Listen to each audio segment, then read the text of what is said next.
welcome back. So hopefully this is the last video that starts off with an important unboxing, waiting on a part or something like that. If all goes as planned today, we'll have the old alternator out and the new one in, and it should hopefully fix our problem.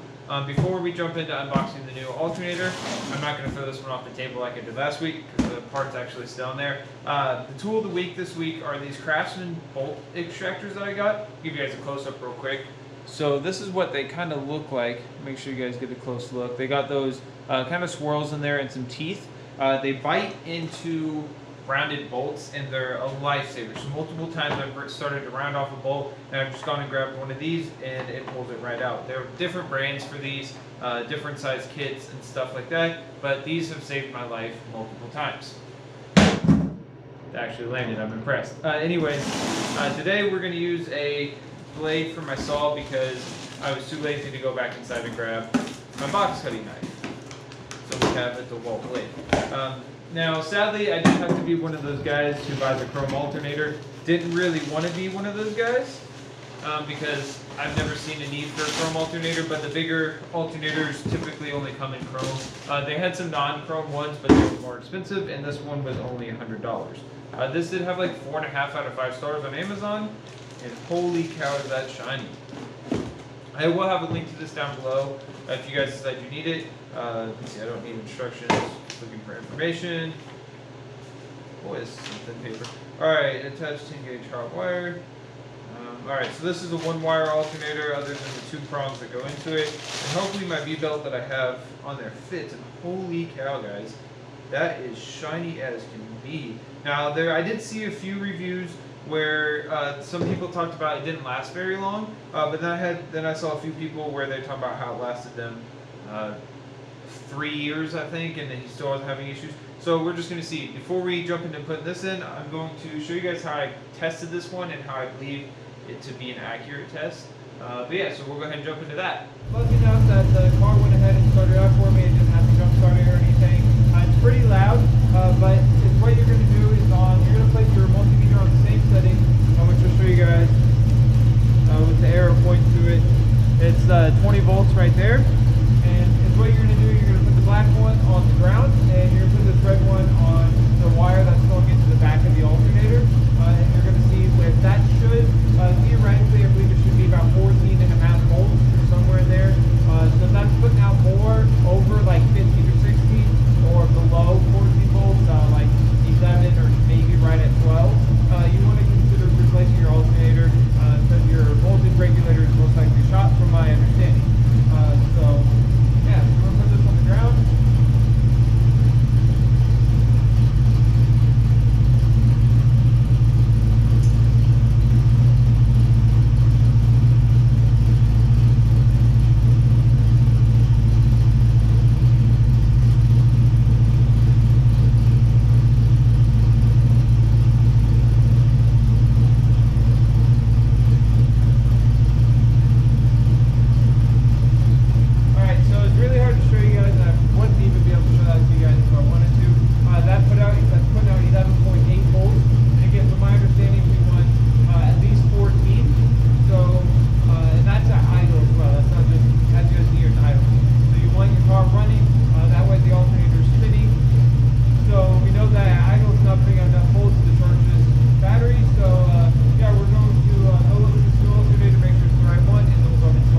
So part of the reason I didn't show you guys, or actually the reason I didn't show you guys me taking the alternator off, is I have a different than stock alternator bracket. I'm sure you guys have seen in some of my videos or some of my posts on social media. So what I did to take mine off isn't going to apply to you guys. Just remember to disconnect your battery before you go taking it off. That way you don't blow your fusible link or you don't shock yourself.